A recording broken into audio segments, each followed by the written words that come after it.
Uniform civil code को लेकर एक बार फिर से प्रदेश की सियासत गर्मा गई है। जहां एक तरफ बीजेपी का कहना है कि जो वादा किया है वो निभाया है, तो वहीं कांग्रेस का कहना है कि सरकार की कथनी और करनी में अंतर है।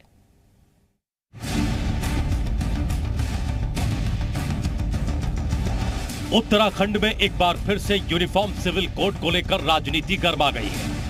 पहली ही कैबिनेट की बैठक में धामी सरकार ने यूनिफॉर्म सिविल कोड का ड्राफ्ट तैयार करने के लिए एक कमेटी के गठन को मंजूरी दी थी, लेकिन कांग्रेस ये सवाल उठा रही है कि सरकार ने कमेटी तो गठित करने का फैसला कर लिया, लेकिन अभी तक कमेटी गठित नहीं की गई, जो बताता है कि सरकार की कथनी और करनी में कितना अंतर है।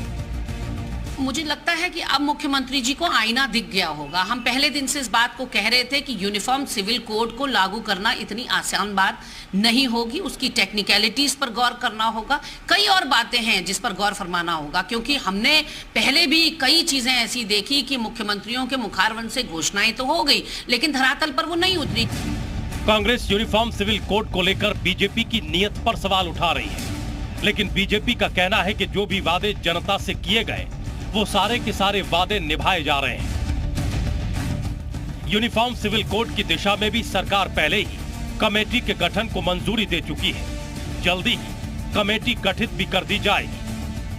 कि वो एक ऐसा विषय है कि जिसमें कानूनविदों की राय लेना, उस कमेटी में कौन से लोग प्रभावशाली हो सकते हैं, कौन उसको अच्छी तरह से इम्प्लीमेंट करने की स्थिति में हो सकते हैं, उसमें विचार विमर्श हो रहा है और विचार विमर्श के उपरांत मुझे लगता है बहुत जल्दी ही जो है उसकी कमेटी भी बन जाएगी।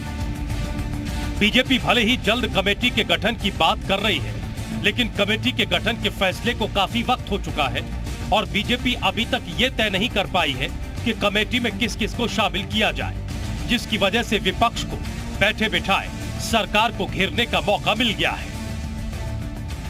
ब्यूरो रिपोर्ट, जी मीडिया।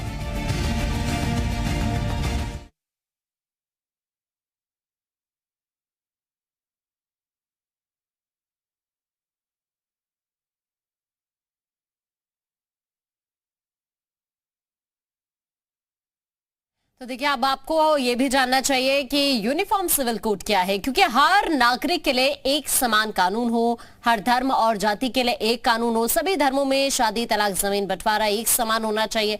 ये तमाम चीजें इसी कानून के अंतर्गत आती हैं। आपको ये भी बताएं कि एक निष्पक्ष कानून जिसका किसी धर्म से ताल्लुक नहीं है, ये है यूनिफॉर्म सिविल कोड, जिसके बारे में हम लगातार आपसे डिस्कशन कर रहे हैं।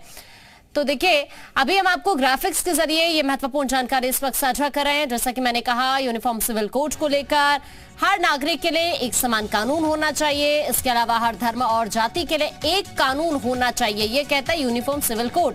सभी धर्मों में शादी हो, तलाक हो या फिर जमीन बंटवारा हो, एक समान होना चाहिए, अलग अलग नहीं होना चाहिए। एक निष्पक्ष कानून जिसका किसी भी धर्म से कोई ताल्लुक ना हो, यह है यूनिफॉर्म सिविल कोड, जिसको लेकर तमाम चीजें इस वक्त हो रही हैं और यही जानकारी इस वक्त हम आपको साझा कर रहे हैं ग्राफिक्स के जरिए।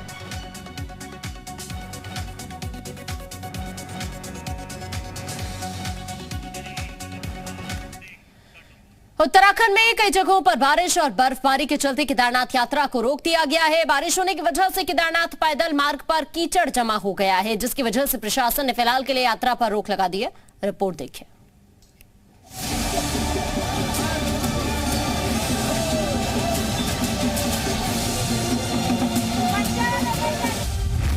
केदारनाथ यात्रा पर बारिश ने लगाया ब्रेक।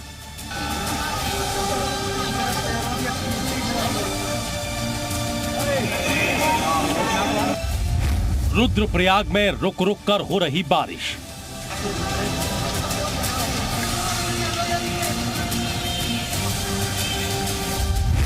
कई इलाकों में हल्की बर्फबारी भी हुई।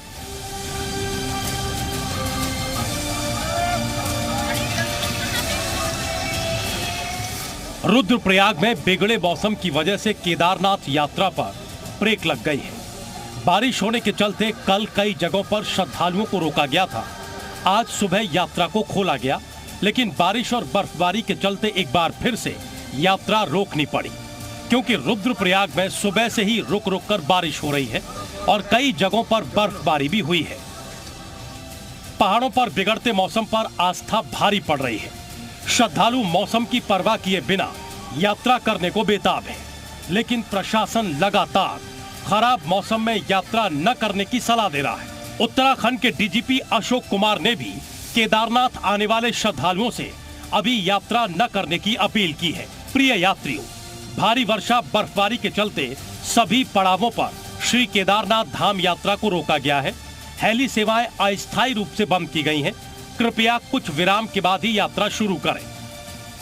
बिगड़ते मौसम की वजह से एक और प्रशासन लगातार श्रद्धालुओं से यात्रा न करने की अपील कर रहा है, तो वहीं तीर्थ पुरोहित भी यात्रा न करने की सलाह देते नजर आ रहे हैं। जो लोग अभी यात्री आ रहे हैं, जो जहां हैं, मेरी आप सभी को सलाह है आप वहीं रहे।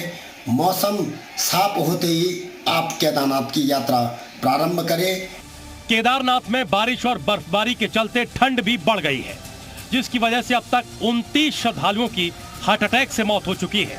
ऐसे में सीएमओ रुद्रप्रयाग ने यात्रियों से जरूरी एहतियात बरतने की अपील की है। एक की जो है पहाड़ी से गिरने से मृत्यु हुई है, बाकी हार्ट अटैक से मृत्यु हुई है। स्वास्थ्य विभाग से ये सलाह दी जा रही है कि पहले तो अगर किसी के अंदर पहले लंबे समय से कोई कोमॉर्बिड स्टेज है, कोई भी बीमारी है, तो वो यात्रा भी अवॉइड कर सकते हैं जब तक कि पूरी तरीके से फिट नहीं हो।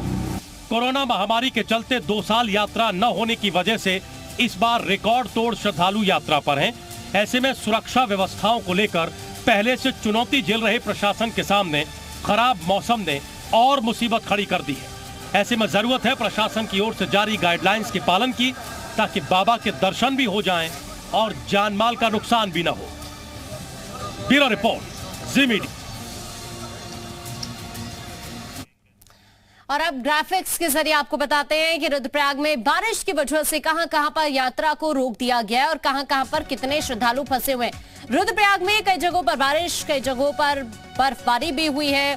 श्रद्धालुओं को सुरक्षित स्थानों पर भेजा गया है। सोनप्रयाग में रोके गए हैं श्रद्धालु।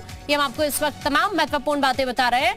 गौरीकुंड तक हेलीकॉप्टर सेवा भी बंद कर दी गई है। 10,000 श्रद्धालु अलग अलग जगहों पर फंसे हुए हैं। तो ये इस वक्त आप महत्वपूर्ण जानकारी देख रहे हैं कि किस तरह की दिक्कतें अभी यहाँ पर आ